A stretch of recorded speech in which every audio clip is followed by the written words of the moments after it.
Chris, welcome to the Bitcoin Infinity Show. Nice to have you here. Hey, Knut. Thanks for having me. Good to be here. This is a conversation I've been looking forward to a lot because I always describe this knots versus core debate as there's something about a Venn diagram. So you have the technical people in Bitcoin and the more economically literate people in Bitcoin. And ideally, you want the Bitcoiners to be in the intersection of this Venn diagram in the middle, right? You don't want people to be too much experts in one of the two fields and not know about the middle. So sometimes you have a discrepancy between technical knowledge and knowledge of economics, especially Austrian economics, which I view as reality. So we're getting into that first. But first, you haven't been on the show before. So could you please give our listeners an introduction to yourself, a TLDR on Chris Guida? Cool. Hi, my name is Chris Guida. I am a Bitcoin ecosystem developer. I'm not a Bitcoin core developer. Those are different things. But I've been basically I've been a professional developer since 2010. And then I got involved in Bitcoin dev specifically in 2020 when I started working for Start9. And I spent a couple of years there, mostly developing their packages, which are things like Bitcoin Core and Core Lightning and ElectRS that you can download from their marketplace and install. You do like a one-click install for those things. And the idea is you have like a full complete Bitcoin node solution for your Bitcoin stuff that's fully sovereign. So I have a lot of experience helping people set up nodes. So that's going to be important later. And then after that, I had a grant from OpenSats for a bit to work on some accounting software for Core Lightning. And then right now I'm more of a free agent. I do a little bit of consulting here and there, but mostly I'm focusing on basically starting a local circular economy in my city while contributing to various open source projects that are Bitcoin related, Bitcoin and Lightning related specifically. And I guess more recently I've gotten a little bit of notoriety for fighting on the pro filter side of the spam debate. Yes, I have a Start9 here. Yeah, the box is over here behind me, and my Start9 is running right there in that corner. So yeah, I love it. And we had Matt on, and it is a super cool product. Everyone should, get a Start9, for fuck's sake. Yeah, anyway, the thing I said in the beginning here about the core knots debate. So for people who don't know, it's a debate between two sides of an issue that has been blown up because it might be it's probably more important than people think. So could you give us I'm struggling to find the words here, or am I going to present the problem, or am I going to let you do it?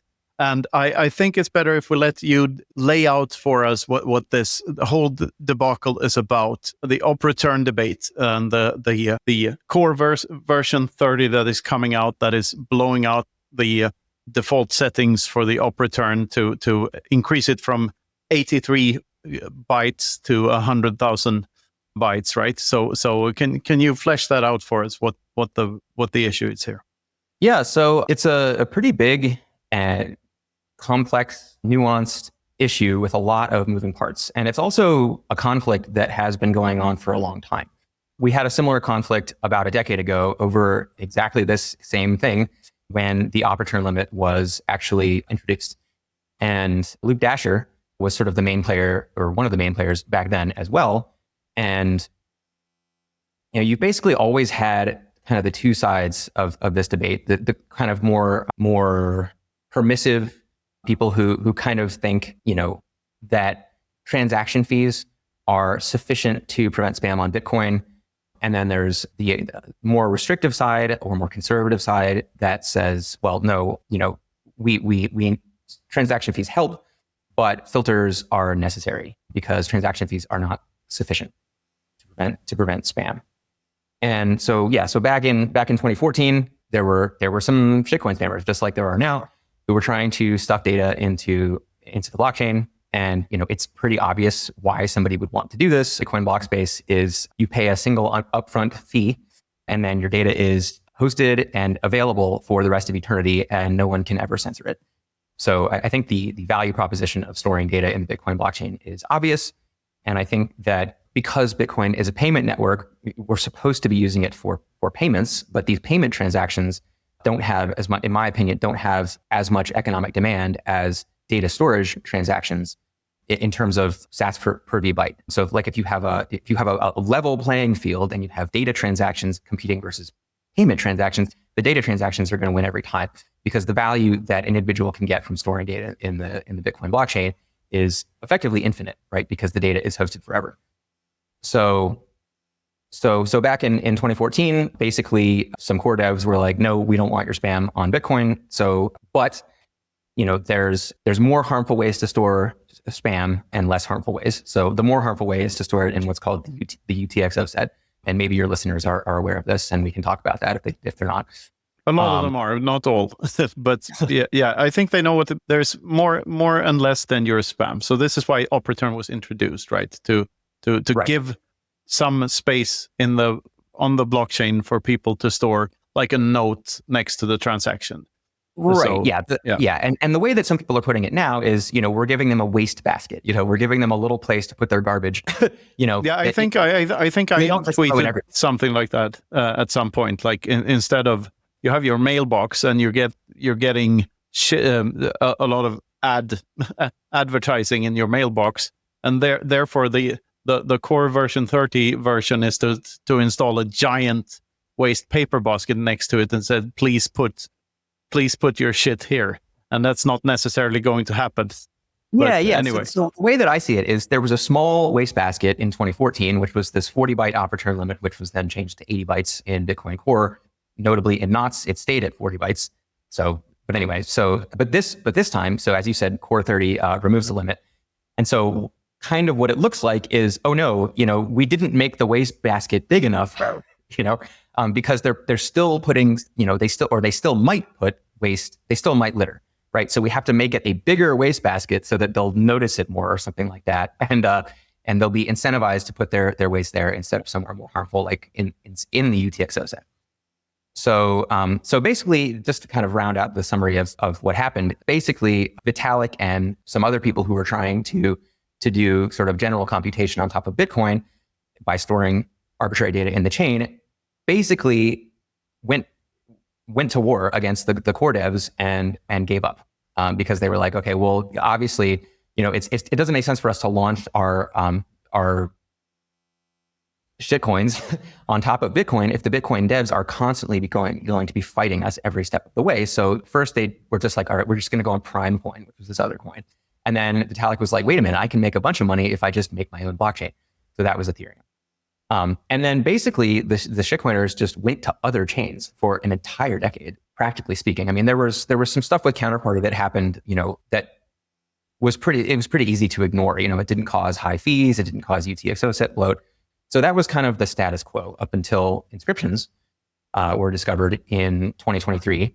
And then those started being exploited. And Core, in contrast to what it did a decade ago, did not react quickly. And eventually, Luke put up a PR later that year to filter Inscriptions.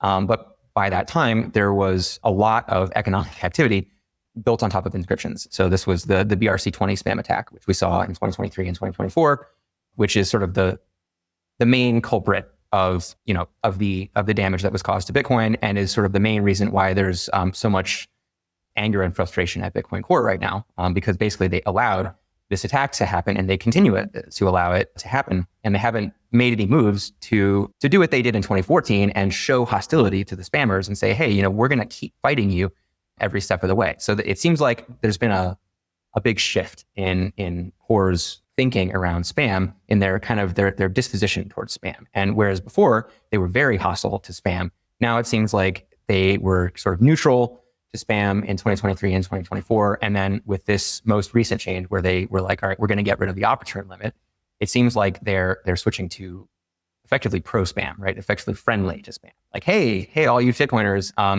Bitcoin's open for business now. Come on in. Yeah, they even changed the definition of OpReturn, didn't they? There's like They changed the definition of the data carrier size. Carrier size. Yeah, that's it. Yeah. Exactly. So in 2014, it was decided that data carrier transactions would be limited to 40 bytes and then 80 bytes. And then wait a minute, like data carrier size. Explain what that is to our listeners, please. Like, what is that the op return? Like, what is data carrier size? Yeah, well, so there is a disagreement about this. There are people who, so Luke's position, it's sort of the anti-spam position, is that in 2014, when data carrier was introduced, op return was the only officially sanctioned way to put data into put arbitrary data into a transaction. If you send a transaction with arbitrary data, any such transaction would be considered a data carrier transaction. So that's sort of Luke's definition of data carrier. And since he was the one that implemented it, it kind of makes sense that we should listen to him since, because he's the one that did it. So, and this redefinition that happened is just sort of other devs coming along later and being like, oh, well, no, that only applied to op return. That didn't apply to other ways of storing data. And so that's where you're getting this kind of this ambiguity that has emerged in Bitcoin Core. But yeah, I mean, originally there was one way to store data in a transaction that Bitcoin Core tolerated. And maybe this was a mistake to tolerate this, because it kind of looks like, oh, we're tolerating data spam generally, when really it was like, okay, we'll give the spammers this like wastebasket, because if we don't do that, they're just going to throw their garbage in other more harmful places. So a couple of questions. Sort of two answers to your question, depending on all right. the pro filter side or the anti-filter side. Yeah, so a couple of questions there, because like if I remember my Bitcoin history correctly here, you have the Blocksize Wars, in which the way I view that in hindsight, and like this is where my belief in Bitcoin was sort of cemented, and like, holy shit, this thing is really working, because it's the first actual, like, I wouldn't maybe call it proof, but the first hint at that the users are actually in charge. The nodes are in charge, not the big players, because you had this New York agreement stuff and all the big companies in Bitcoin colluding, BitPay and their thing, and Francis' famous BTC Pay server quote, "My trust in you is broken." All of that stuff, like it's all around the same time, right? But Nicholas, yeah. So of course, yeah, I'm mixing them up. And you have in the end, SegWit is introduced as a soft fork, and Luke is the guy behind SegWit as a soft fork. For the longest time, they thought that it was only doable by a hard fork, right? And then Luke introduces it as a soft fork. Correct. And also, SegWit is the big thing that SegWit enables is really the Lightning Network. It's like the scaling solution we've been waiting for. It's sort of promoted as that anyway. And there's a discount. Right. I want to add a little bit to that. SegWit solves a problem called transaction malleability, which at the time was billed as a, sort of, this is how we get Lightning. But really, it's pretty hard to build any off-chain system unless you fix transaction malleability. But yeah, Lightning is the most important one. Yeah. And then it's introduced, but it's introduced with a discount for the witness data in order to incentivize people to actually use it, right? Is that correct? Yep. Yeah, that was one reason. And then the other reason was to incentivize transaction consolidation, right? So the point of witness discount was to incentivize people to create transactions with lots of inputs, because those are cheaper, and very few outputs, because those are more expensive. And what that does is it encourages the shrinking of the UTXO set over time. Yeah. So it's encouraging people to consolidate their UTXOs, which you should do, by the way. Look it up. It's a very good thing to do. It's like taking stupid coins and turning them into dollar bills, basically. It's a Bitcoin equivalent of that, to not have to carry around a lot of change, pocket change. Anyway, trying to find the layman's terms for all of this stuff, and it's kind of hard because it is complex. But then the inscriptions bug, because it is a bug, make no mistake about it, like Bitcoin is money, that's what it's for. All the other stuff, the things Vitalik wanted to do and stuff, it's all shit coins, it's all scams, because they're trying to do something else, that's piggybacking on the success of Bitcoin and trying to use blockchain technology for other shit. And it's not used, there is no other use case. The thing that this thing does is it makes something on the internet non-copyable, because it's very implausible that someone else holds the same information as you, and it's very implausible that the system will change enough to ever change the supply cap of it. That's the beauty of the whole thing. Like that's why all of us Bitcoiners fell in love with it at some point, this is unchangeable. That's the biggest feature is that it will not change unless everyone wants that change, which means it can only change for the better, theoretically. Yeah, so I want to touch on one thing that you said there, which is that inscriptions were a bug. And this is like the central point of disagreement between the pro filter side and the anti-filter side. And it relates to what we were talking about before with the definition of data carrier. So in my view, in the pro filter side view, we agreed as a network that 80 bytes was the limit of the amount of arbitrary data that you're supposed to be able to put in a transaction, regardless of whether that just applies to op return or other methods that might be discovered in the future for storing arbitrary data. So when people started putting, these large JPEGs in inscriptions, to me, it was obvious that that was a bug, as you said, because it was more than 80 bytes. And but if you talk to the core devs now, they'll say, "Oh, that only applied to the op return limit. That didn't apply to data carrying transactions in general. So it doesn't apply to other ways of storing data like inscriptions and things like that." And I think that's just an untenable position in my view. Well, it's disingenuous, I'd say, because this is why this whole thing is, this whole debate is so baffling to me, because like op return, sure, that I think the NOTS has 40 bytes instead of 80, right? It's like 43 instead of 83. And 40 should be enough to put a hash of something in it so you can timestamp a document. It's a signature. That's all you like. It's in your bank account. You can when you send the money in the fiat system, you can say this is to who and who, and like it's for a note to yourself or something. It's for small things, or to timestamp a document, which is a thing you can do. But it's not at all supposed to bloat anything or put any bigger things on that. Like Bitcoin is still supposed to be money, right? That was the attitude up until very recently. And this is why it's so easy to become conspirator in this, because because of the change in attitude, because only a shitcoiner would say that it's not a bug. Like in my mind, it's obvious that you have a shitcoiner incentive there. Someone is either shitcoining themselves or paying you to shill a shitcoin, and like to be a shitcoin apologist. Right. Do you agree? Yeah, I completely agree. Like I mean, either that, or you're so I don't know, like permissive or liberal or sort of utopian that you're effectively on the side of the shitcoiners. And yeah, like the inscriptions hack is kind of like, okay, we all agree that, let's just say, we're running a site and it has a rate limit of 1,000 requests per second or something like that, by doing a request in some way, right? Like we know that people can request this particular request 1,000 times per second, and then somebody suddenly finds a way to do a slightly different request that's 100,000 requests per second, and that's if you know about servers, that would quickly overload the server, and most security professionals would simply fix that, right? They would consider it a bug and they would fix it, because it's even though it doesn't. We said, okay, this way of doing things is limited to 1,000 per second.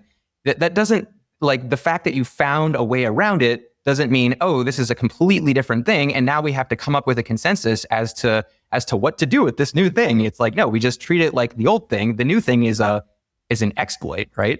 But yeah, as you said, it's disingenuous, and and as Matthew Crowder put it in a recent video, I think it's a smoking gun that instead of fixing the bug, they just changed the documentation for data carrier size, and they said, this is the amount of data that you are allowed to put in the script pub key, like the output, like an op return. And it's clear that so basically what happened is some hackers came in and exploited the system, and rather than fixing the system, the devs that are tasked with maintaining the system have redefined what the purpose of the system is, and that's a much worse. Like, the fact that the bug was exploited is bad enough, but the fact that the bug an exploit of a bug can cause the developers to completely redefine the purpose of the entire system because of this bug is just a vulnerability that I was not aware existed. No, it's like that meme with like, we fixed your broken rib, we've fixed it in Photoshop.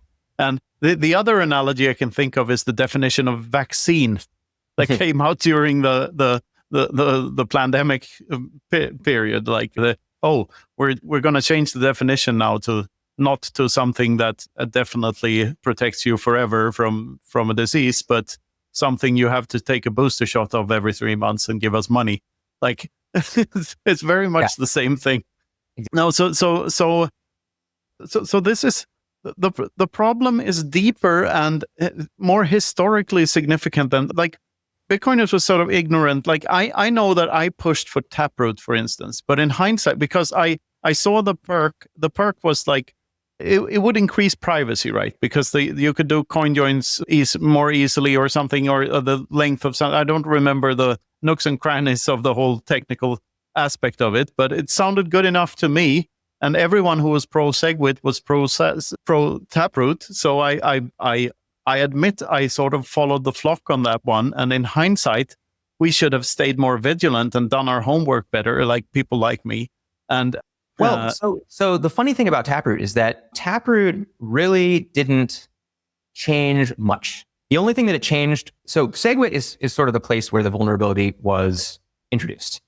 Although there were always ways to store data in the witness, in the input, and those never went in the UTXO set. But after SegWit, that data has had a 75% discount vis-a-vis, compared with other data, right? So compared to op-return, inscriptions are 75% cheaper. And so they were hugely popular because you could just store a bunch of data there.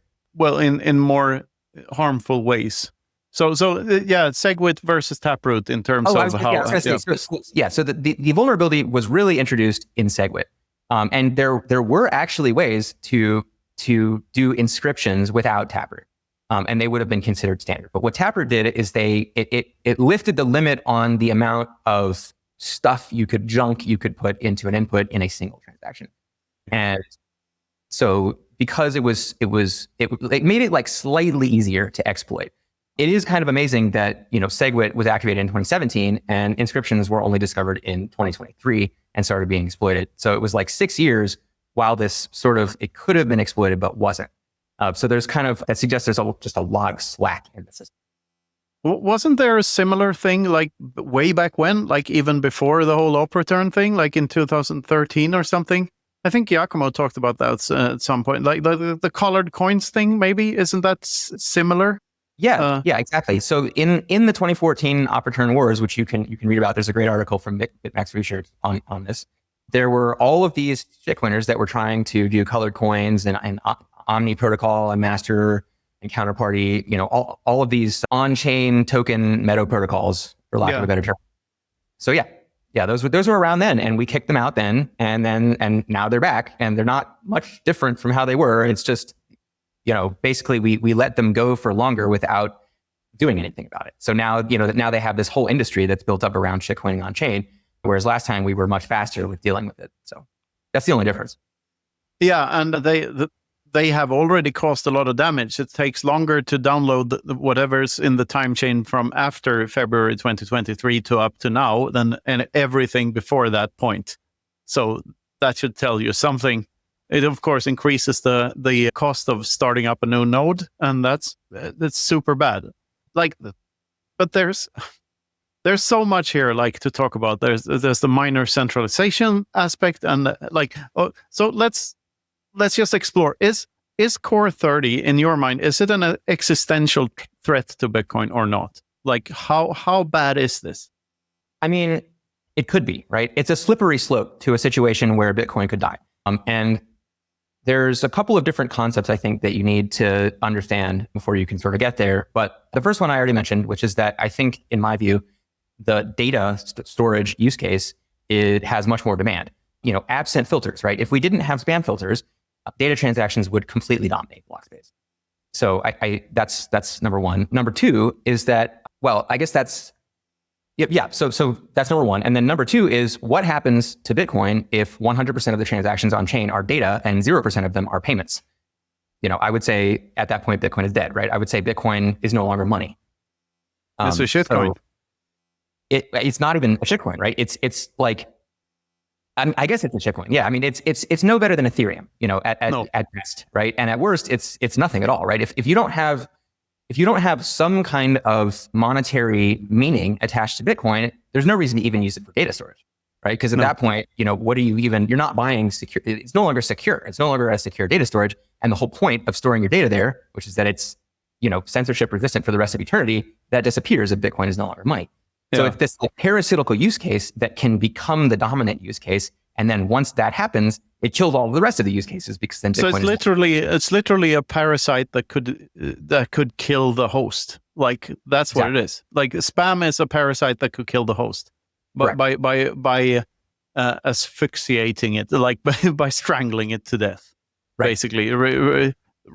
By making it no longer useful as money, right? If people are imagine, you're trying to onboard a Lightning merchant, you have some merchant that you enjoy patronizing in your city, and you set them up with Phoenix or something like that, and they need a Lightning channel, and then there's a spam attack of some, whatever, dick butt rune or whatever that's happening right now. And there's a bunch of high fees from this shitcoin mint that's happening.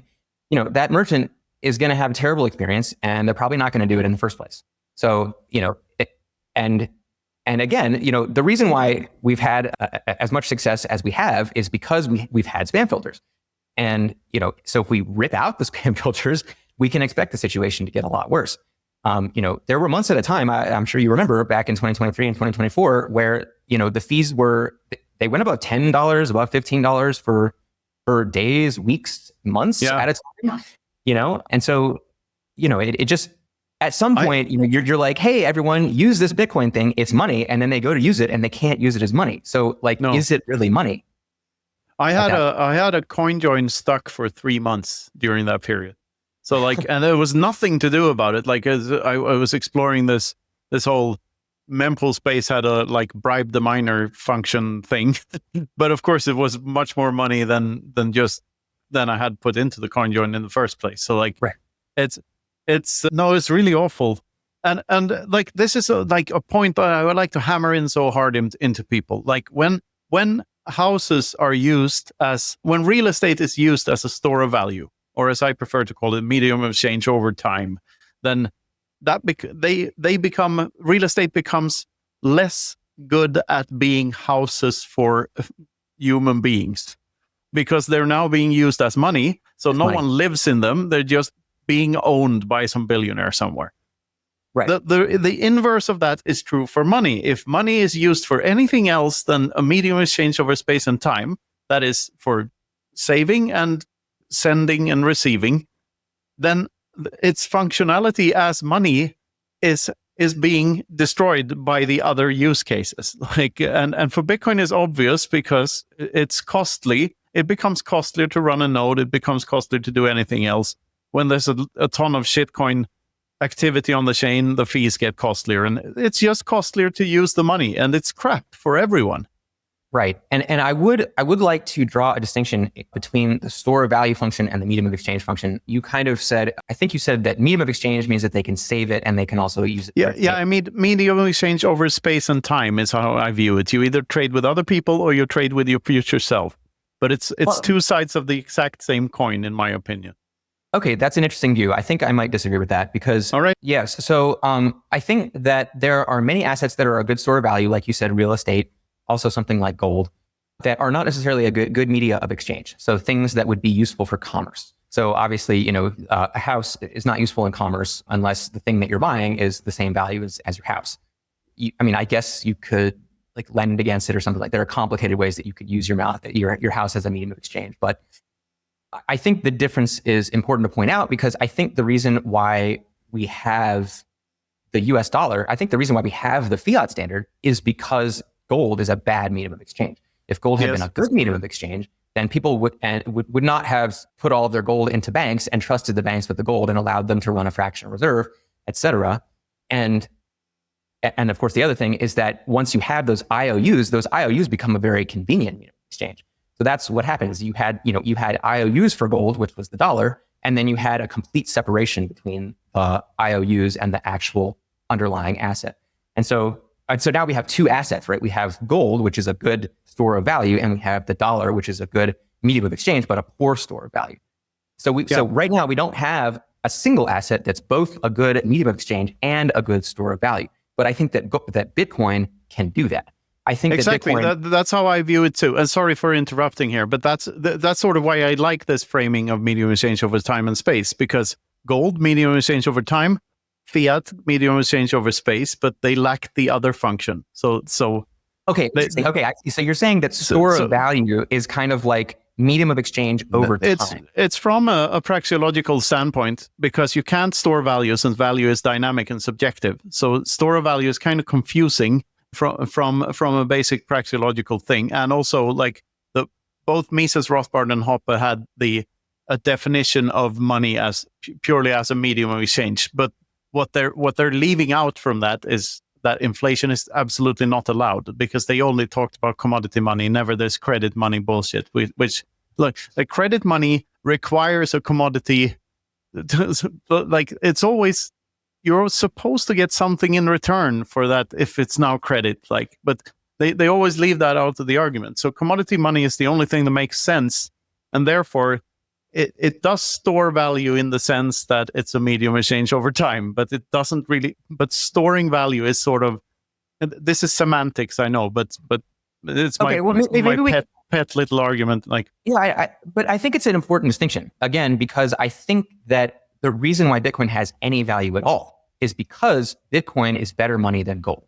And the reason why Bitcoin is better money than gold is not because it's a better store of value as such, but it's because gold, it cannot be used as a high velocity exchange. Maybe we could say like or medium of exchange over space, something like that. Yeah, exactly. Medium exchange over space. But I'd like to devil's advocate that one too, because I actually think it's a lot better than gold as a medium of exchange over time as well, since it's absolutely finite.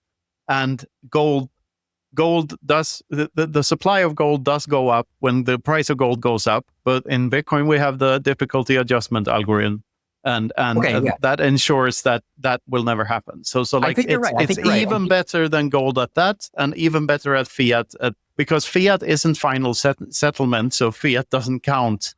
Like, right. Okay. Yeah. No, I completely agree. Okay. So I totally agree that Bitcoin is a better store of value or a better medium of exchange across time than gold, because I think the extreme example is somebody finds an asteroid that's made entirely of gold, and then the supply of gold, everyone's holdings just get debased. That happens. So, there's no asteroid made out of Bitcoins. Right. Yeah. So, but again, I think as you said, and as I said, Bitcoin does the medium of exchange thing a lot better than gold. However, I think that Bitcoin would not have much value at all if it could never be used in commerce, right? So right now, Bitcoin's value is mostly speculative because people are expecting everyone to eventually start using it in commerce. I think it has some minimal value for just being a better medium of exchange than gold. Like you said, it's perfectly limited, and also it's this new digital kind of gold that you can kind of immediately zap around the world within limits, right? Like if the entire world adopts Bitcoin but doesn't use Lightning, and we never make the blocks bigger, it will have limited utility. And you could even say that gold at that point becomes a better medium of exchange, because if you have only people sending billions of dollars on chain, then they're probably willing to do $20,000 in transaction fees in order to send $1 billion.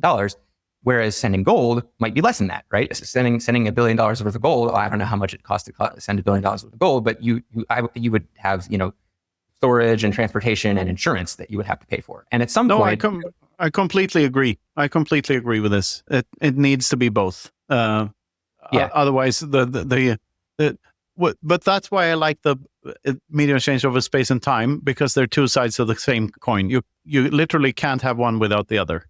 Like fiat, you can fiat doesn't work because it's not a store of value. Gold doesn't work because it's not a medium exchange over space. This is why you need both.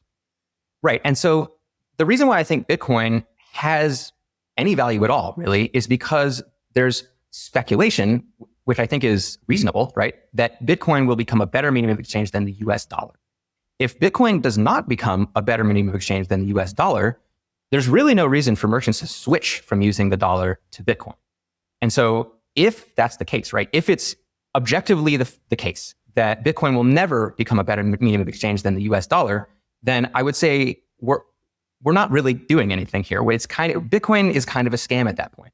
because it's not really much better of a store of value than gold. It's a little bit, right? A little bit better store of value than gold, but not like significantly so. And it's not a better medium of exchange than the US dollar. And if it's not a better medium of exchange than the US dollar, then there's probably a reason for it to have a bigger market cap than gold, let's say. And that's only a 10x from where we are now. But I think if the other case is true, if Bitcoin can become a better medium of exchange than the dollar, which I think it can, then there's a lot of reason to buy as much of it as you can right now. And so there's buy and hold, right? There's a lot of reason to buy and hold Bitcoin, which means we can expect that everyone will do that. And because Bitcoin has a limited supply, we can expect the value of Bitcoin to continue rising and the size of the Bitcoin economy to continue. Hello there, children. Have you ever thought about a $5 wrench attack or $15 wrench attack? What if someone were to hit you on the head and try to take your Bitcoin with this? Bitcoin transactions are irreversible, and if someone else gets access to your private keys, your money is gone. BitVault is the first Bitcoin wallet that protects you from both physical and digital attacks. It upgrades security with multi-sig and time lock, which is a very interesting feature of Bitcoin. This means that transactions are locked for 2 hours to 15 days, giving you enough time to intervene and revert the transaction so the money goes back to you, even though the attacker thinks they got access to the money. So head to bitvault.sv to secure your lifetime subscription now. There are only 42 of those available for $199. Time is running out. Yeah, and that's what we all want, right? Because that's what saves humanity in the end and brings on world peace and all of that stuff. So we can have all the good stuff if Bitcoin keeps on doing what it's doing. So what would you say to the side that's to the people who argue that filters don't work and that you can already do this stuff on Bitcoin? Like, why are we even bothering with putting up the filters? Yeah, so this conversation is very nuanced, and I think the core devs have so far been unwilling to engage with the nuance, and they've stuck with this kind of very indefensible position of filters don't work. And actually, Adam Back has been going on Twitter a lot and saying that phrase, saying filters don't work. And that is, that's just untenable. If you look at the data, that is just obviously wrong. It is clear to me that filters sometimes work and filters sometimes don't work. And so the core devs are sort of grabbing on to a couple of examples of filters not working and using those as as evidence that filters don't work at all. And our side is saying, well, obviously those are exceptions to the rule, and we should figure out what went wrong in those cases if something went wrong, and fix the problem, right? We shouldn't just be like, well, filters don't work, so let's not do anything. But basically the core position is, I think if I were to go into core devs' private conversations, I'm sure they're admitting to each other that filters work sometimes. But I think there's this kind of need to toe the party line on the core dev side where they can't be seen as admitting that filters work because even sometimes, right? Because if they do, they're sort of giving us an inch, and then they think, oh, now they're going to want to filter. Now the pro filter people are going to filter everything, and they're going to start censoring and that kind of thing. But I think I do actually have a very good understanding of both sides of this debate, and I would love for us to move on from the less nuanced parts to the more interesting part of the debate is, when do filters work and when do they not work, and what can we do about the times that they don't work? Yeah, and I think it's simple. Like, we have empirical evidence can neither confirm nor deny anything in economics. So it's the Bastiat thing, like the things we do not see. So like, how would you even know that a filter works? A potential spammer could look at the system and say, oh, fuck this is too much work and it's too costly, I'm not going to do this. And you would never know that he even had the intention to spam in the first place. Right. That's the filter working. That's exactly what it is. But I think what most core boys are arguing at this point is that NOTS is at 20% now, but it needs to be like at 90 or 92. I saw someone do like a model of this, like in the NOTS would need to be at like around 90% for the filters to actually have any impact on the transactions not being relayed fast enough over the network. What do you say to that? Well, so that's close. Actually, what needs to happen is that Core version 30 needs to have a small enough percentage that that the filter that it gets rid of, which is the filter, it filters out large operands. It filters out operands that are larger than 80 bytes. So Core 30 needs to be less than 10%, is that or 8% or something? Yeah. There are a lot of caveats to that, and we can get into that. But there's a thing called preferential peering or Libre relay that potentially lowers that up even more. And there was another one that I can't remember, but yeah, there's Libre relay is, from what I understand, it's like anti-knots, right? It's like sort of the opposite, where you can just relay stuff directly to the miners quickly and bypass everything. Is that? Yes. Yeah. So the idea of Libre relay is it peers with other Libre relay nodes. Right. And if you would like to mine spam, generally you can just peer with one of these and you can relay your transaction to that one, and then all of them will have it. And then all of them are peered to these permissive miners, like what I would call hostile miners, like Mara and F2Pool. Mara is a lot more hostile than F2Pool, but they both have APIs for directly submitting spam. Why are Mara so unaware of this existential threat to themselves? Why can't they see it for what it is? Why are they shooting themselves in the foot? That's what I don't understand. Like, the people, if you run a Bitcoin mining fucking hangar, you ought to have, like, I mean, I got scared when my Bitcoins got over like $10,000, and I thought to myself, holy shit, I need to do something about security. Like, I'm getting scared here, like back in the day. But if you have a hangar full of ASICs, that whole effect of, holy shit, I need to fucking understand this, should be everywhere. Like, why are they so self-destructive? Yeah, I mean, I'm not sure what threat you're referring to. There's a bunch of ways that they could harm themselves by mining spam, but I guess we can mention a few of them. Yeah, I mean, the slippery slope we've been talking about all the time, that the parasite thing. Why don't they see the parasite thing for what it is? Okay, I see what you're saying. Yeah, you're making the argument that miners should care about the long-term health of Bitcoin because presumably they're investing a lot in Bitcoin, or at least in ASICs, which are from mining Bitcoin. And they want Bitcoin to remain valuable and probably to continue increasing it as it has been doing for a long time. And if they attack it, then they're undermining the source of their own wealth. And actually, there's a phrase in the white paper where Satoshi wrote that he was talking about consensus, but I think it actually does apply here to filtering as well. That if a miner gets 51% or more of the hash power, then he can kind of attack the network. But Satoshi says he should find it more appealing to just follow the rules of the system rather than undermining the source of his own wealth. So I think that's the argument that you're making, and Satoshi would agree with you. Okay, so yeah, and that's the scary part now with the miner centralization thing, right? Because if the thesis is true and the Bitmain owns more than 50% of the miners already, then they don't have an incentive to kill Bitcoin right away.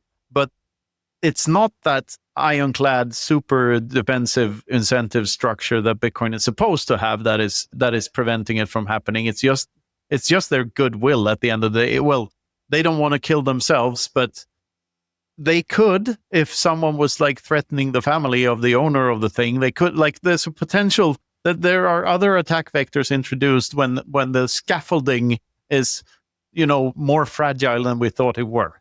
Would you agree to that? I guess you're just saying that when...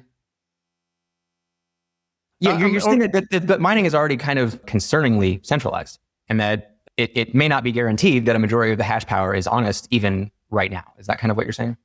Yeah, sort of. I'm saying that, like, ideally you want Bitcoin to be as decentralized as possible, so there's no single miner that could potentially harm the network by mining a block with, whatever it is, the potential attack vector, like illegal content or blah blah blah.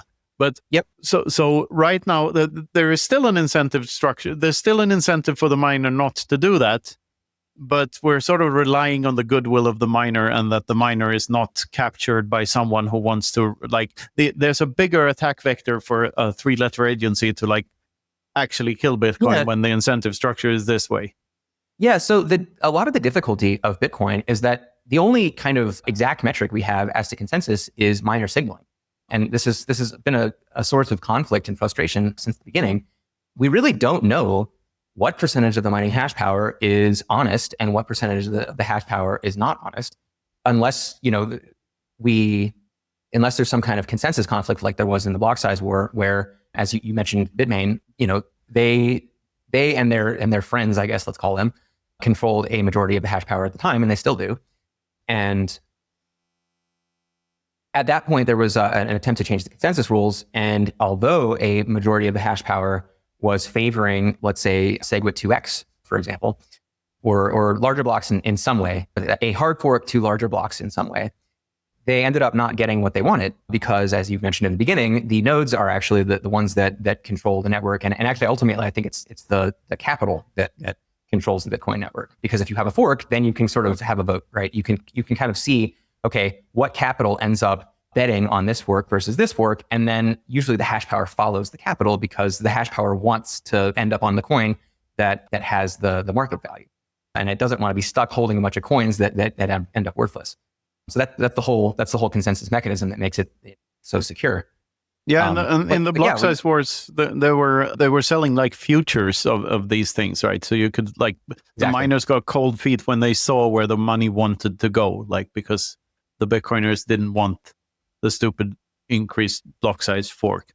Though again, before the Blocksize Wars, all blocks were capped at 1 megabyte, and now they can be up to 4. So they sort of got their increase they wanted, right? And they did, but maybe that wasn't a good thing. Well, so they wanted everybody. There's kind of a general agreement that Bitmain specifically wanted a hard fork because they wanted to be able to continue doing covert ASIC boost, which gave them an advantage over the rest of the mining ecosystem. That is probably why they dug in their heels so hard against SegWit as a soft fork. They didn't like it as a soft fork because it wouldn't allow them to do covert ASIC anymore. Yeah, is there evidence that they ever did that, or was there? Is. I don't remember what the evidence is, but I remember it from somebody that I trusted that it was a pretty strong evidence. Yeah, or at least they had the intention to in the future. So as I was saying, we kind of don't really know what percentage of the hash power would attack Bitcoin if given a big enough short-term incentive.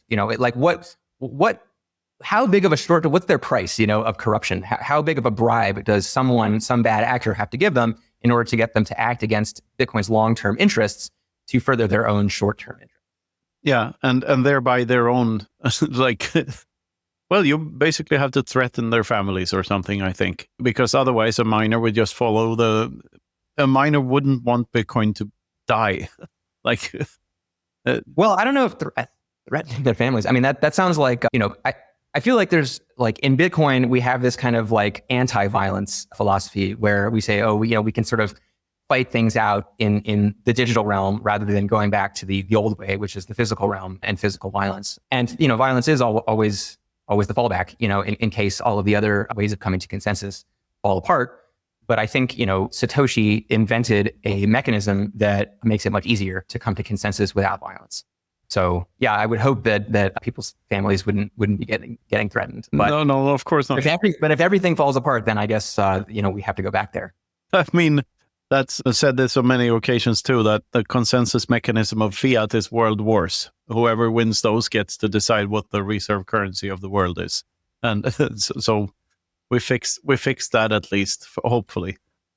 So what is your prediction? Do you think Core 30 will get to 10%, or do you think we're safe? And do you think anyone will ever put a 100 kilobyte op return in a transaction? Is there a high enough incentive to do that? What's your prediction here?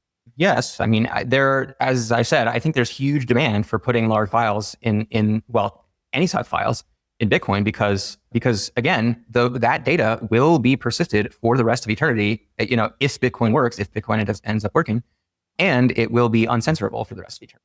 So there's literally it just goes there and then it's being hosted and it's always available, being served by these nodes who may or may not agree with serving it, but it's there. They have to in order to stay in sync with the network. So, I mean, I think there's a huge incentive, and I think that will absolutely happen. Now, the question is, will nodes? Yeah. So the question is, once Bitcoin Core version 30 is released, will a large enough percentage of the network adopt it in order to effectively undermine and I don't know how to say, like deactivate the op-return filter. We have seen this happen with two other filters recently. We saw that with the mempool full RBF filter, which is the first one, and we saw it with these sub 1 SAT per byte transactions also. Oh yeah. And so the question is, can that happen to the op-return filter also? And I think it could go either way, right? If you could have, I mean, I'm sure you'll see this actually. I'm sure you'll see a lot of large op-returns at the beginning. There's practically no way to prevent that right now, because if 5% of core nodes adopt Core V30, they're going to be relaying 100 kilobyte op returns.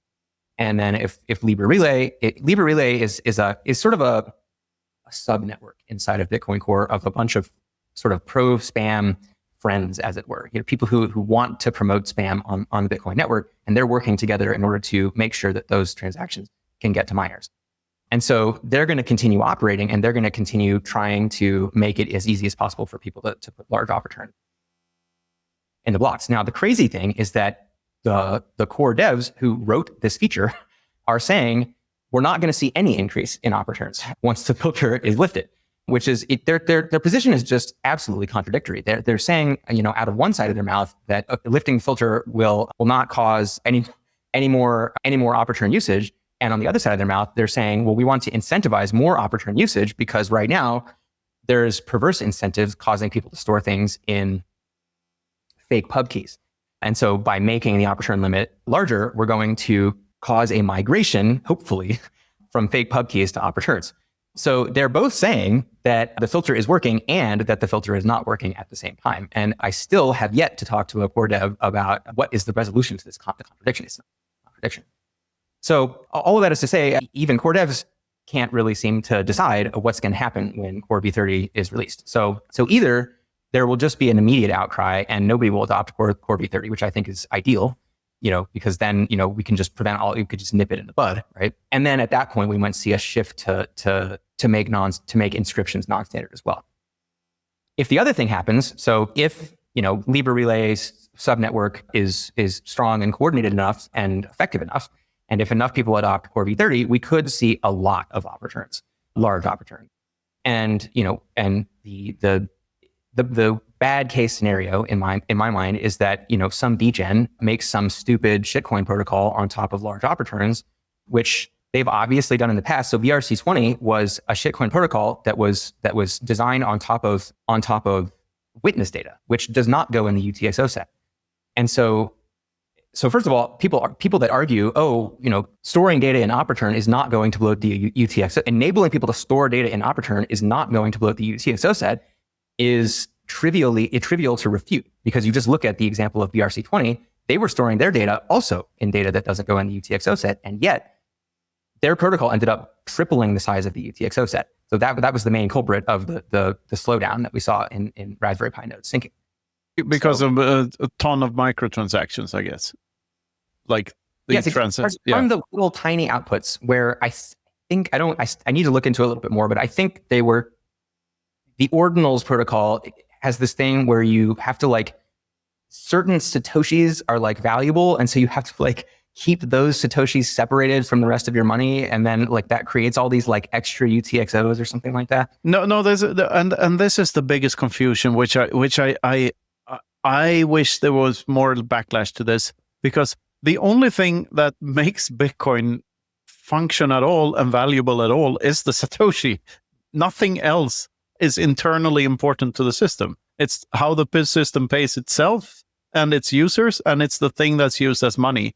And you say there's a big incentive to store data on chain, but I would like to try to devil's advocate that a bit, because that data, as you say, will be stored forever. If Bitcoin keeps functioning, it's stored forever, and it's free for these people who manage to get it into a block once it's there to store it forever.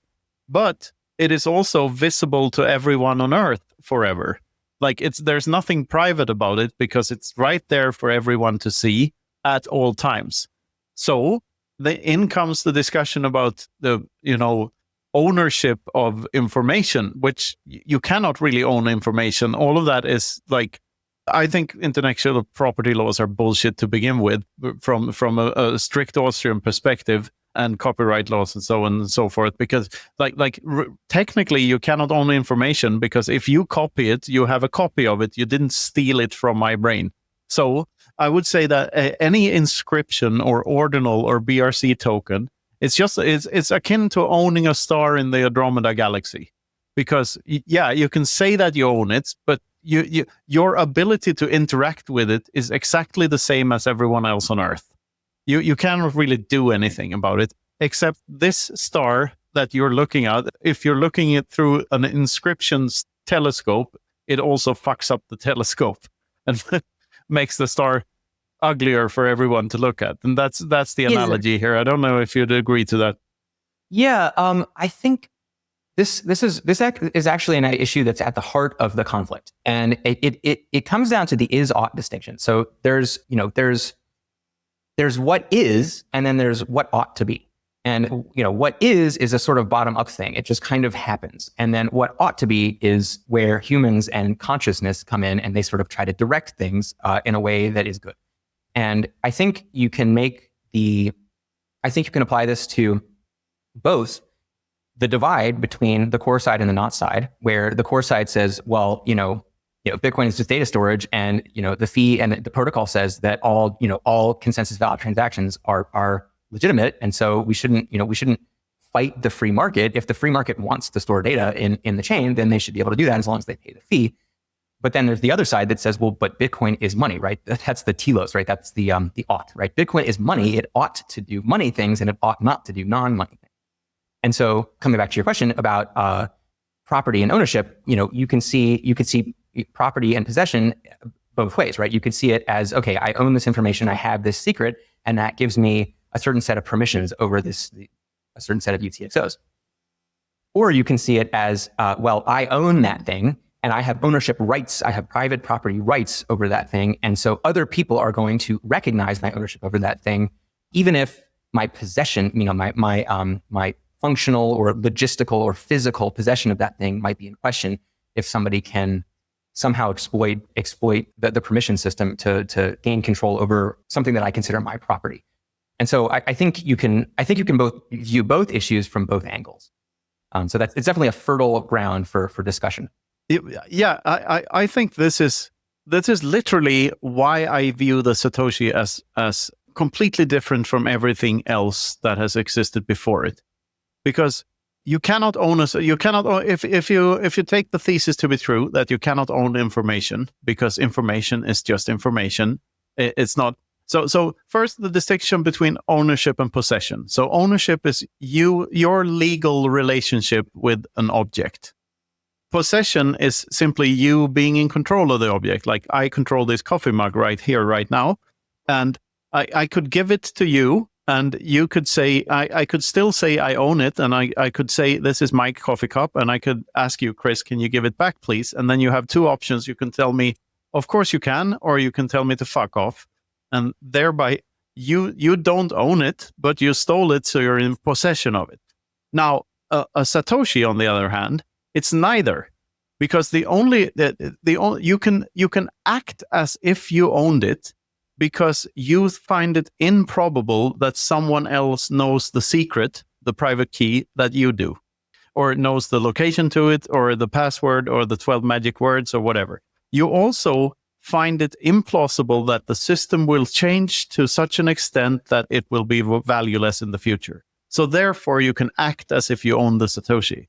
And this is only true for the Satoshi, because anything inscribed or a BRC token or any of that other crap, it's not movable the way the Satoshi is movable. It stays where it is. Like, the op return is, if I understand correctly, and I think I do in this case at least, that the op return is attached to a specific transaction. It doesn't come with the next transaction unless you put it in there again. Like, it's attached to a specific. It's not attached to a Satoshi.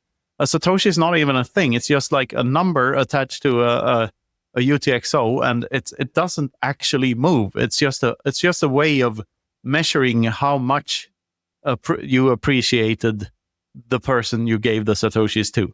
Like, Am I right on the right track here or not? Yeah, Like, this is a little bit in the weeds, but actually Mechanic has a great analogy for this, I think, that's applicable, where, as you were saying, Satoshis are used to measure the size of a UTXO, an amount of Bitcoin.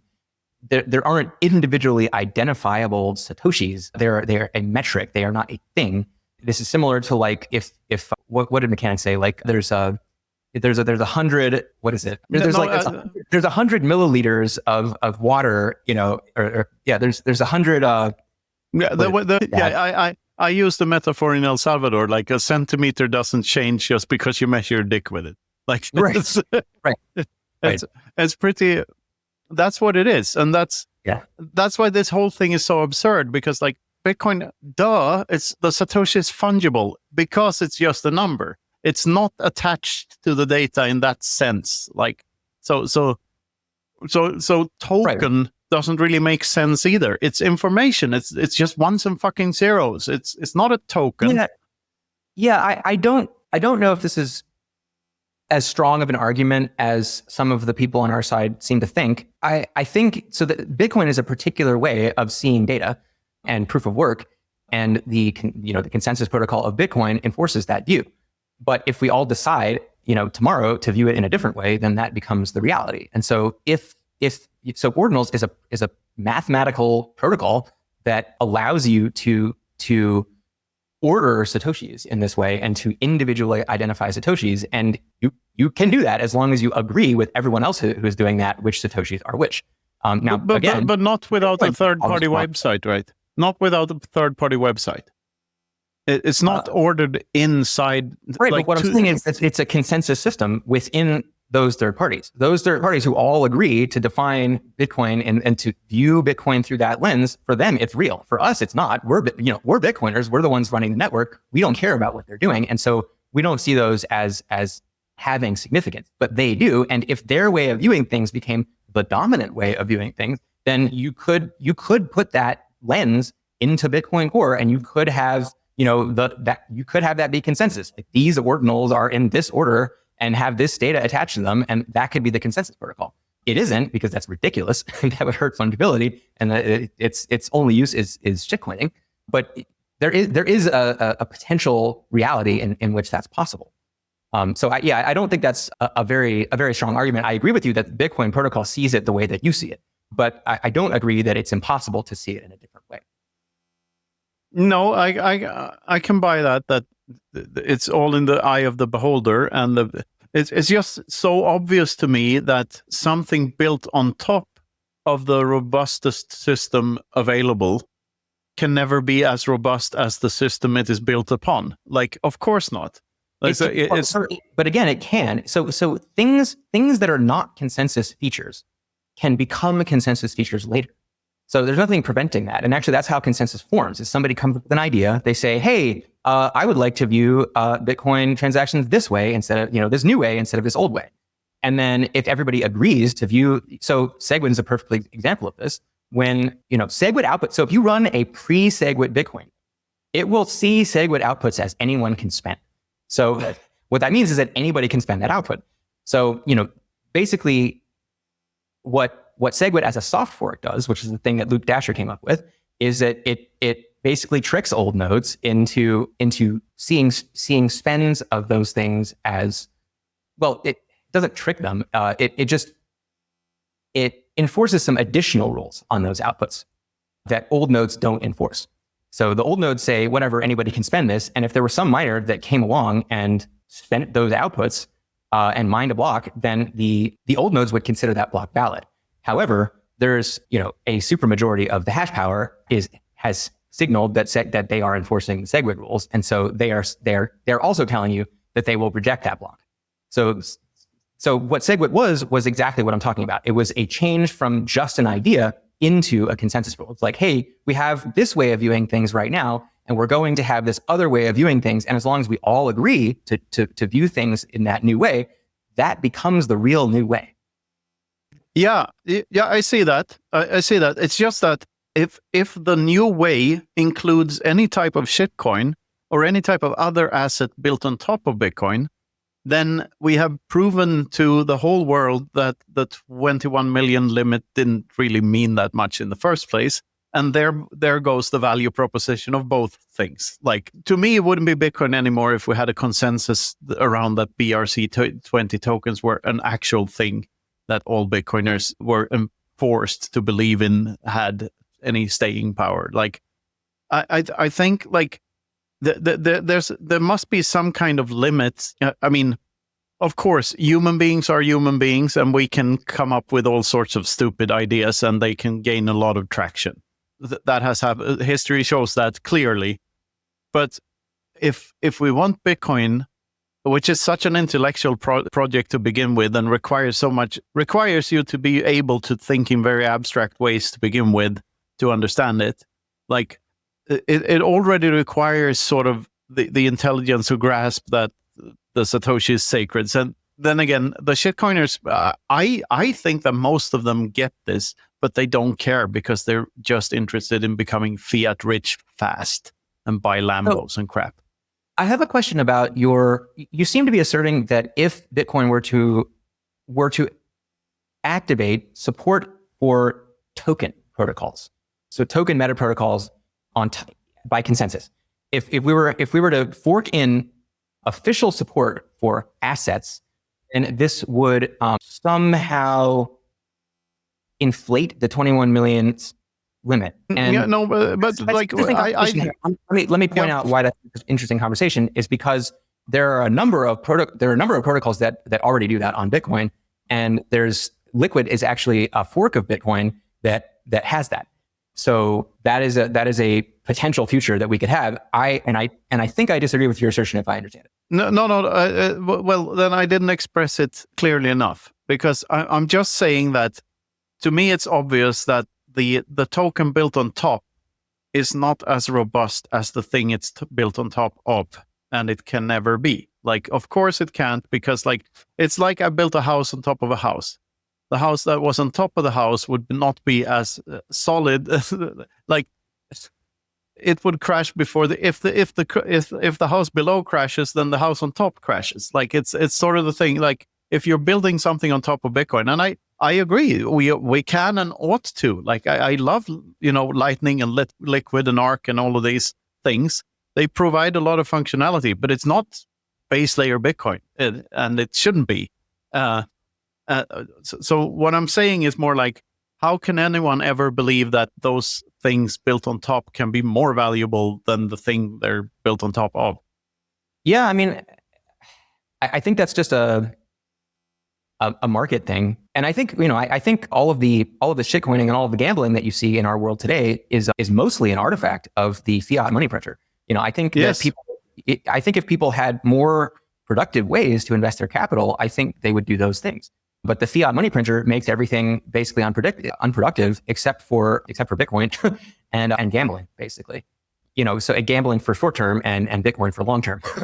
But that's just something that I think people will always believe that. I think people will always believe, gambling is the best. Gambling on shitcoins or Ponzi's is the best use for my capital, either because they're uninformed or they're just depressed. Gloves up. We know of a knockout Bitcoin wallet. It's the Bitbox 02 Nova Edition, and you can get it at bitbox.swiss. This little thingy has the latest security chip, and you can plug it straight into your iPhone, and it's an overall awesome device. The software interface is super smooth, and it's a very secure hardware wallet. They're one of the oldest hardware wallets in the business. So go to bitbox.swiss/infinity and check out the new Nova edition of the Bitbox right now. Code Infinity gets you a discount. And if you go to bitbox.swiss/infinity, you will automatically get that discount. So there. $15 wrench attacks are one thing, but what if you die? You need some inheritance planning. We have some very wonderful Aussie friends that can take care of that for you. They're called the Bitcoin Advisor. You find them at the Bitcoin Advisor with an ER, not an OR at the end, .com. And they can secure your Bitcoins for generations for a very low fee. So go to bitcoinadvisor.com and check out their inheritance planning stuff right now. No, and I think that's a very underrated thing to do if you want to do your part in this war Like one thing is running your own node and making sure that the Bitcoin payments you get are actually that you're actually getting them through your node. That's one thing. But there are other things like informing people of how stupid these scams are and how much they're being scammed. And like I said, like this is buying a star in the Andromeda galaxy. It's a nothing burger with nothing sauce on top. Like there's literally nothing there. It's just shit.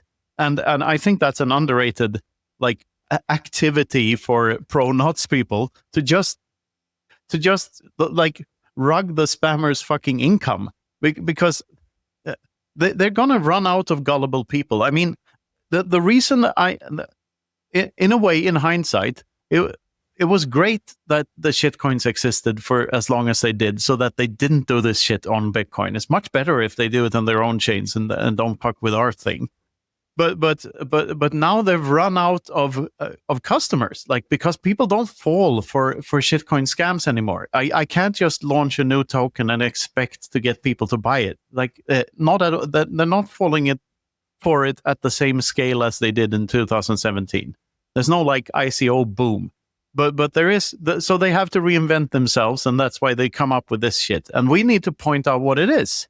And like, that's Yeah, so I think again, I see both sides. I think there's sorry, I'm like on the fence on all these things. No, but I love it. I love it. Like I love to be challenged. Please do. So I agree with you completely that people are kind of getting wise to shitcoin scamming, and in each cycle they run out of money and they stop doing that particular thing. However, there's always a new cycle, right? There's a sucker born every minute, as a famous man once said, P.T. Barnum, I think. And I think that's true. And I think especially with fiat, the fiat standard, training everyone to basically think as short term as possible. As long as you have some genius, some degen dev, right, to create a shitcoin meta protocol that looks kind of novel, right? That's the most important thing is that you make a tweak on an old thing, which is Ponzi on Bitcoin or crypto. In the ICO boom, it was Ponzi's off of Bitcoin, and then in 2021 it was slightly different Ponzi's. It was in 2017 it was like utility, smart contract ICO stuff, and in 2021 it was like NFTs off of Bitcoin. And then in 2025, you see all of that, but on Bitcoin. So it looks kind of novel, right? It's not. I think we've moved past that. 2023 is when you get the inscriptions boom, and now we're moving past that, and we're seeing Bitcoin's treasury companies. That's the cycle's biggest one.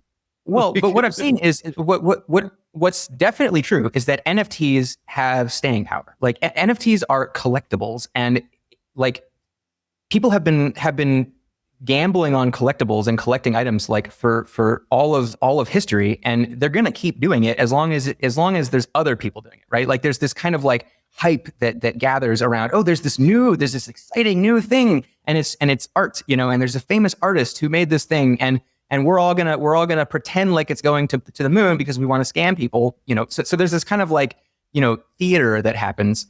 And if you just take that old idea of a collectible that's art, that it has a limited quantity, and you just make it a little bit different to make it look kind of novel, you kick the whole thing off again. And that's why I think it will never end, right? And at least until we literally replace, like we kill fiat, we destroy fiat and put Bitcoin there instead.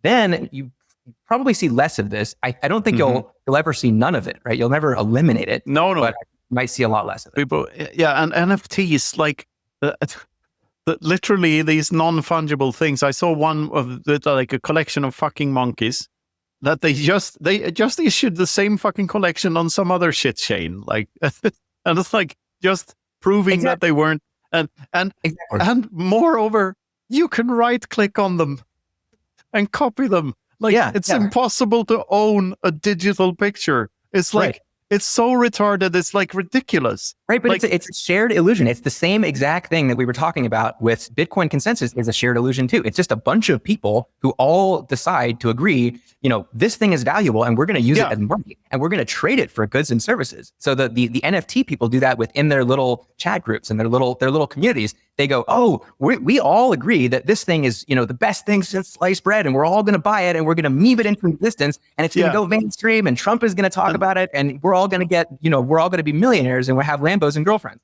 Like that. This is the point where the fiat maxi would say that, yeah, but that's true for Bitcoin too. And I think the nuance is in no, because this one is actually different. Because it's just an agreement on a fixed set of rules, and they're set up in such a way that they're more expensive to try to break than to follow. And that's why we believe the Satoshi, like our quote unquote ownership of the Satoshi, which is also just keeping a secret from someone, why we think that is more valuable than all the other shit we can come up with. Everything else on a computer can be Control-C, Control-V. Right. I think that the reason why Bitcoin is different is the thing that I explained before, which is that Bitcoin has the potential to replace the US dollar. It can become a better and more convenient medium of exchange for a global economy than the dollar can ever hope.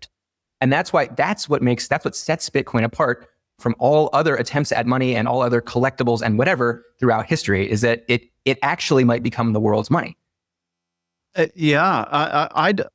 I'd say that the fundamentals are like, since this is the by far the most secure and by far the most pure thing in the quote unquote crypto space, I don't think we get a second shot. That's the thing. I don't think this.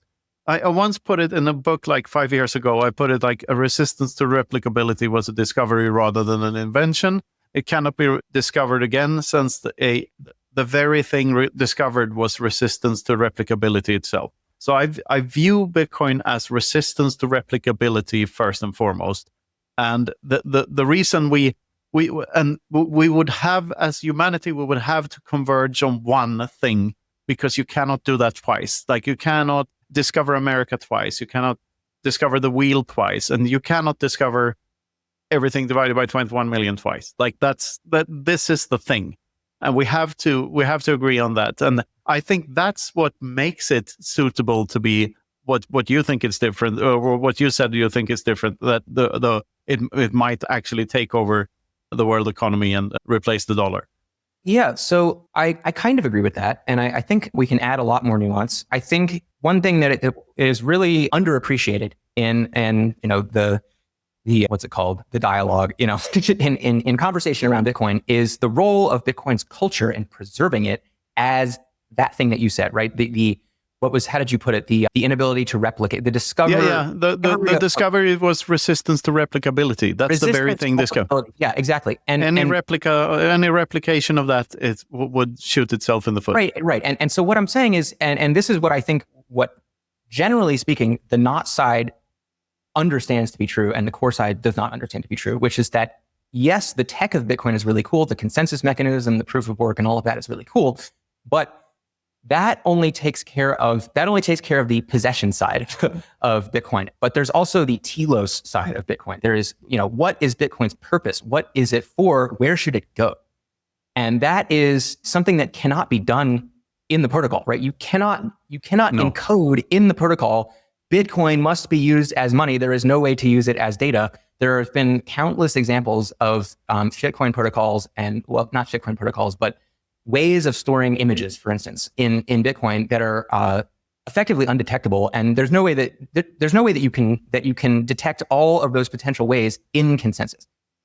Thus, therefore, there is no way to define Bitcoin as money in consensus, in the consensus protocol. Okay. But there's this other layer, which is the social layer or the cultural layer, which is another kind of consensus. It's a weaker kind of consensus, but it's not less important than the proof of work consensus in that it directs Bitcoin to evolve in a way that's good and preserve that property that you said. And this culture is Bitcoin maximalism, right? It's the culture that says, yes, no, these other coins are shit. Do not buy them.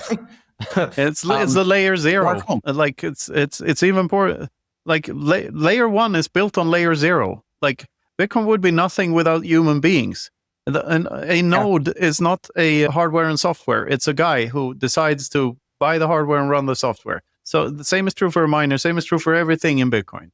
There's a human. It's not backed by energy; it's backed by human action. And this is like, I'm trying to hammer this into people as much as I can, because it gets lost in this quote unquote technical conversations. And like, it doesn't matter how technical you are if you're discussing something that is money. Like, money is just human beings interacting with one another. It's very, very untangible and hard to define. It's expressing value to others. That's something completely personal and individual. So it's, of course, this is the Venn diagram. Getting back to the start of the conversation, you have this. Maybe there's a third circle with the more philosophical side. I think the philosophical circle and the economically literate circle are sort of the same, two aspects of the same circle. But anyway, you want your ideal Bitcoiners to be in the intersection there, in the middle of the Venn diagram. Otherwise, if core developers, or as I prefer to call them, core maintainers, are not economically literate, they will do shitty things. Like, there's actually a explicit difference between those things. Core developers are people who have actually contributed code to Bitcoin Core, and core maintainers are the 5 people that are allowed to merge changes into Bitcoin Core. So anybody is allowed to propose changes into Bitcoin Core, and the ones whose proposed changes are accepted are Bitcoin developers. Or Bitcoin Core developers or Bitcoin Core contributors. But only 5 people are allowed to accept those changes into Bitcoin Core, and those are the maintainers. So that's a good distinction. Yeah. I was unaware of such a like definite thing there. Yeah. So there's basically 5 maintainers, and there's like dozens or maybe hundreds of developers. But some of them are like, they made one change one time. Yeah. But it's sort of, there's a semantic thing here too, because for the same reason I don't like the word economic node, because there is a definition, and it's a node that verifies the transaction that they get into the node, right? That's an economic node. But I have my own definition, and we can. Because I do too. I say that every single person on Earth is an economic node in the Bitcoin system, because an economy does not exist in a vacuum. Everyone influences everyone else. Of course, the signal, if a normie tells a Bitcoiner to do something, that signal is a lot weaker than me actually verifying my own transactions, but it's still part of the incentive structure of that human being's life. It's still economic. Like everything, there's no such thing as a non-economic node if you're a human being. You're an actor. You're part of the world economy, whether you want to be or not. So I think there's an important distinction that you're hinting at, which is that everybody is an economic node, but the place where that term came from was in the context of nodes being a counterweight to mining hash power. And so the idea is that if, for instance, in the Blocksize War, as happened in the Blocksize War, there was a majority of hash power that wanted to make a change that the majority of nodes and capital did not like. And so, we don't put the miners in charge of Bitcoin because, well, first of all, that would be ill-advised because they only look at short-term profits. They don't look at the long-term health of Bitcoin under most circumstances. And so the idea with an economic node is that if there's enough economic activity happening on enough nodes of the network, then the network can credibly be called decentralized. And so the example that's given is actually a guy named Staticus wrote a great article on this, where he talks about a dystopian scenario where you have 2 economic nodes. Let's just say Coinbase and, I don't know, somebody else. Coinbase and we'll just say like Phoenix or something like that, like an LSP. And those are the 2 economic nodes on the network. Those are the only nodes that are doing significant economic activity. Everybody else is kind of just using their node maybe 3 transactions per year to put it in cold storage. Right? And so the idea is that the nodes that only are doing a few transactions per year at most are really not having a tangible effect on the network because they don't have the ability to reject commerce except, for that one time, a few times per year where they actually receive or send money. And so I think, yes, it is true that economic node, applies to everyone. I don't think that's a useful definition because at least in the original context. In the original context, it was, which of these nodes can credibly act as a counterweight to the mining hash power in consensus. And you need, and in my view, you need to be doing significant economic activity. And for me, that means small merchants. And this is why I've been on a mission for the last 2 years to get small merchants onboarded to Bitcoin, because I think that's how we maintain what's called node decentralization, right? We have lots and lots of people running fully validated nodes. If we only have large businesses running economically significant, I like to say economically significant nodes. So yeah, like much better word. Yeah. Okay. So an economically significant node is a node that's doing a lot of transaction volume, right? A lot of transaction volume in terms of number of transactions, and not necessarily in amount of transactions, although that would obviously be a factor as well. So it would be the number of transactions per day that you do, plus times the amount of the average transaction, something like that, right? And so if you're a small merchant, right? Even if you're a tiny merchant, right? Even if you're like a pupusa stand, in El Salvador, it's always the example, if you're doing a few Bitcoin transactions per day and there's thousands of you, right? Now you have kind of a middle class of Bitcoin, which is these small merchants, and they can act as a credible counterweight to the miners in consensus. And we're just kind of missing that middle class right now. Right now, we basically just have plebs, with their nodes that do a few transactions per year. And then we have these large VC funded, Bitcoin nodes that have dev teams that are doing millions of dollars in commerce all the time. Right. And we're kind of lacking this middle class of small merchants. And I think that's a big problem. So how much is Bitcoin at risk? Back to that. Like, are you still bullish given everything that's happening and given all these problems? Yeah. Yes. I going back to our previous discussion, what will happen when Core V30 comes out? There's two potential scenarios. There's the one where nothing happens because either there isn't the economic demand and nobody uses op return, or NOTs becomes really popular and everybody basically Core V30 is a flop. And we just continue filtering larger than 80 byte op returns like before, and nobody bats an eye. Or the situation that I think is a little bit more likely, which is that basically the floodgates will start to open. And if the floodgates start to open, then you're going to see a lot more resistance to the spam than we've seen up to the moment. I mean, we had a couple of pretty bad spam attacks in 2023, 2024, but a lot of people didn't really notice them because there were a lot of old time Bitcoiners, with larger amounts that were transacting on chain very infrequently. There were people who already had Lightning nodes and Lightning channels, and so they could transact using Lightning. And so they didn't notice the spam attacks. But I think Bitcoiners can rally around when something really, really needs to get done. So the way I like to put it is when there's enough pain. When there's enough pain, there can be consensus or change. And so probably what I think will happen is you're going to see a lot more spam. You're going to see a lot more just nonsense with Ethereum rollups like Citria and a lot more NFT stuff. Just generally, the shitcoin industry is going to start migrating onto Bitcoin, which is what a lot of devs want, right? Like they've wanted this from the beginning. They're more progressive, right? They want to just kind of have more open boundaries, open borders for Bitcoin, and they just want to let all of the shitcoins in because they think, oh, that's going to make Bitcoin more valuable. You're going to see that, and then you're going to see a backlash against that. And because I think at the end of the day, the majority of Bitcoiners are like us, right? They're like you and me. They think Bitcoin is money. They think they don't like the spam, and they will fight against it once the spam becomes painful enough. And I think that the reason for all of the tension that you're seeing now is that there hasn't been sufficient pain to actually to motivate action. But I think it's inevitable that we're going to eventually see that, and then there will be a backlash, and then Bitcoin will survive. But I mean, we're going to have to be vigilant. We're going to have to be attentive. We're going to have to be able to react quickly to the moves that the shitcoiners make. We're going to have to counter every move that they make. And once they realize that we're serious, they will leave and go to other chains exactly the same as they did in 2014.